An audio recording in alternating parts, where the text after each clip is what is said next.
Normalement, tous ces enfants ici, qui sortent de l'école, ce sont des enfants qui méritent un avenir meilleur. Ce sont encore des jeunes Congolais comme ça. Si on ne prend pas soin d'eux, ça veut dire que demain, ce sont des futurs rebelles, ce sont des futurs gens qui vont troubler le pays. Le plus grand problème du Congo, c'est le contrôle de la richesse. Et nous devons nous assurer que nous avons des mécanismes qui sont en place, qui nous permettent de donner un accès équitable à tous les citoyens et qui nous permettent, qui définissent la manière dont chaque citoyen doit avoir accès à la richesse. Lorsque j'étais dernièrement à Kolwezi, au retour de Kinshasa, nous avons rencontré un péage.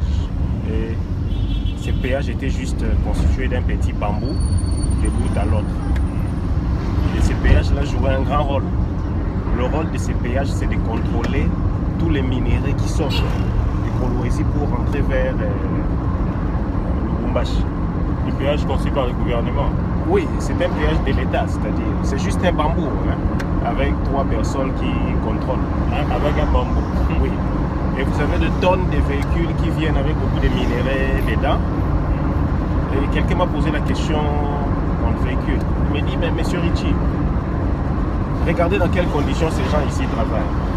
Ils ont juste un bambou pour authentifier le minerai qui sortent de la RDC. Bon, ces minéraux, c'est beaucoup d'argent. Si quelqu'un leur tendait peut-être $1000, alors qu'ils doivent s'attendre à un salaire de 300 000 ou de 180 000 francs congolais par mois. Et dans les conditions dans lesquelles ils travaillent, vous pensez que ces gens-là vont résister? J'ai répondu à la personne, je lui ai dit évidemment ils peuvent résister. Et il m'a dit comment ça? J'ai dit mais ils peuvent résister. Comment ça ils ne vont pas résister? Parce que la question de la République, c'est que tout le monde doit mettre en avant. C'est la chose dont tout le monde doit privilégier au-dessus de toute chose. Nous, notre génération, nous pouvons accepter de souffrir. Souffrir au profit des générations futures. Parce que d'ici à 200 ans, d'ici à 500 ans, les gens vivront dans ce pays. Mais ils vivront dans quelles conditions? Donc, le travail que nous avons à faire aujourd'hui, c'est de faire le sacrifice.